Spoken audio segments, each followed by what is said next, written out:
top focus remains on Patna because BPSC aspirants have hit the streets in protest against the examination process that was being held. And now politics has also erupted with the JDU saying that there is a clear-cut conspiracy by Prashant Kishore to create unrest in the state, even as Prashant Kishore rallies behind these aspirants and students, saying that he will go on an indefinite hunger strike. And in fact, this particular controversy has also reached the Raj Bhavan. An FIR has been filed against Prashant Kishore and 20 others in connection with their involvement in the protest. Prashant Kishore has also backed the protesting students and said that he will sit on a hunger strike until the matter is resolved.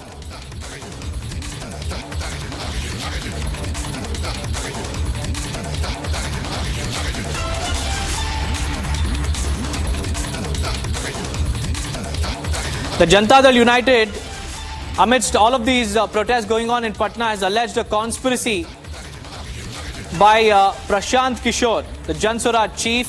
They have accused Prashant Kishore of orchestrating this stir in order to create unrest in the state. Prashant Kishore has mounted his attack on the Bihar government, saying that the police action against the BPSC aspirants, the protesters, was really uncalled for, and the treatment of the police was not justified. In light of these protests, now Prashant Kishore has said that he will go on an indefinite hunger strike. I have Vivek also joining us live from Patna. Vivek, tell us about the latest. Has the team met the governor, and what is the latest as far as the protests are concerned? बिल्कुल, जो कल प्रशासन की तरफ से बातें कही जा रही थी कि जो मुख्य सचिव यानी कि चीफ सेक्रेटरी लेवल की बातचीत होनी है, उसमें आपकी तरफ से 5 जो स्टूडेंट्स हैं वो चुन लीजिए और आकर आप बात कीजिए।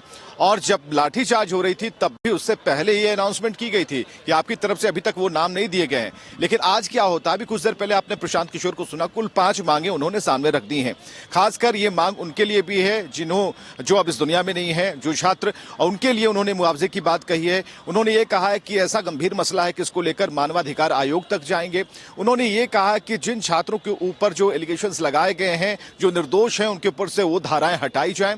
तो कई मांगे प्रशांत किशोर ने रखी हैं। लेकिन अभी जो सूचना हम आपको एक नया अपडेट देने जा रहे हैं वो ये है कि जो छात्रों का जो एक प्रतिनिधि मंडल है वो अभी चीफ सेक्रेटरी के पास जाने वाला है, कभी भी जा सकता है। हमारे पीछे जो ये देख रहे हैं, यहीं पर अभी प्रेस कॉन्फ्रेंस चल रही थी। प्रशांत किशोर का ये आवास है जहां पर गहमा गहमी बढ़ गई है। ये प्रशांत किशोर का आवास है तो उनके समर्थक यहां पर मौजूद है, लेकिन भीतर वो डेलीगेशन जो कि अभी जाकर मिलने वाला, क्योंकि 3 बजे फिर एक बार प्रशांत किशोर जब ये डेलीगेशन मिलकर आएगा तो एक बार वो बात कर सकते हैं। तो यहां पर जो डेलीगेशन है वो सामने आगे बढ़ने को तैयार है, पूरा मजमून तैयार है। राजभवन के पास हमने आपको दिखाया, वहां पर एक डेलीगेशन है, सीएमओ के पास एक डेलीगेशन पहुंचा हुआ है। और पप्पू यादव की चिट्ठी के बाद पप्पू यादव ने राजभवन में जो चिट्ठी सौंपी है, पत्र सौंपा है, जो 4 मांगे उन्होंने रखी हैं, उसके अलावा भी छात्रों ने हाथ से लिखा हुआ जो लेटर है उसे वहां पर जमा किया। उसकी रिसीविंग लेने के लिए गए हुए थे जब हम राजभवन पर वहां पर उपस्थित थे। अभी लबोलुआब ये है, अभी बातचीत ये है कि जब तक ये डेलीगेशन अपनी जो कॉपी है वो सौंप कर आएगा, उनसे बातचीत करेगा, चीफ सेक्रेटरी लेवल की बातचीत होगी और उसके बाद ये ब्रीफिंग फिर से एक बार की जाएगी कि आखिर क्या बात हुई और क्या कहा गया है, क्या आश्वासन दिया गया है। क्योंकि बात को बढ़ने से रोकना कल से ही प्रयास किया जा रहा था और अंत तक जब बात नहीं बनी तो लाठियों की बौछार हुई, कई छात्र घायल हुए, चोटिल हुए। और ऐसे में ये कहा जा रहा था कि जो प्रशांत किशोर हैं वो राजनीति यहां पर करने आ रहे हैं, बल्कि प्रशांत किशोर ने कहा कि राजनीति का सवाल नहीं है, बल्कि हम छात्रों को ये समझाने आए थे कि आप शांतिपूर्ण तरीके से यहां पर अपनी बात रख सकते हैं।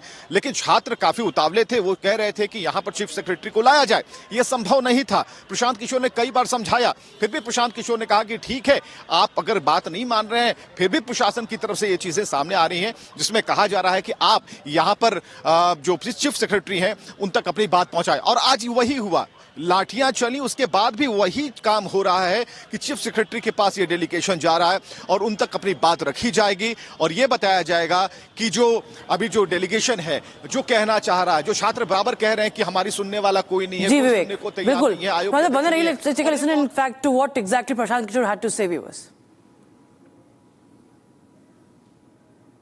इन बच्चों के साथ सिंपैथी रखते हैं वो, और जो भी सरकार के इस लाठी तंत्र के खिलाफ हैं वो सारे लोग पूरे राज्य में एक दिन भी हम लोग चैन से बैठने वाले नहीं हैं।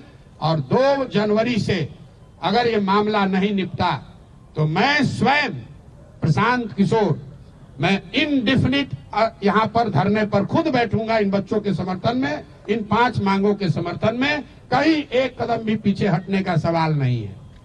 बिल्कुल आप समझ लीजिए, छात्रों का आंदोलन है, खुला है मंच, हर दल के हर विचारधारा के लोग उसमें आते हैं। कोई कुछ बोल दिया कोई बात नहीं है, वो छात्रों का आपस का मामला है। ये जो लड़के हैं अगर हमारे खिलाफ बोल रहे हैं, पक्ष में बोल रहे हैं, कोई शिकायत नहीं है, मेरी इनसे कोई शिकायत नहीं है। हम राजनीति करने नहीं आए हैं। जितने लोग यहाँ बैठे हुए आपको मालूम है 2.5 बरस में मैंने किसी भी आंदोलन में, धरने प्रदर्शन में हिस्सा नहीं लिया है। ये पहला ऐसा मौका है जब मैं सब कुछ छोड़कर इन बच्चों के साथ खड़ा हूँ। इसलिए खड़ा हूँ कि इनका दर्द समझ रहा हूँ। मैं भी उसी लॉज में, उसी इलाके में रहा हूँ, 3 साल पढ़ा हूँ। मैं समझ रहा हूँ कि इन बच्चों पर क्या बीत रही है।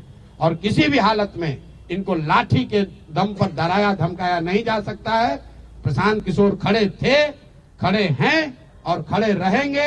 मेरी जितनी भी ताकत है, ना बच्चों को कानूनी डर दिखाकर कोई पीछे हटा सकता है, ना FIR करके, ना लाठी चलाकर।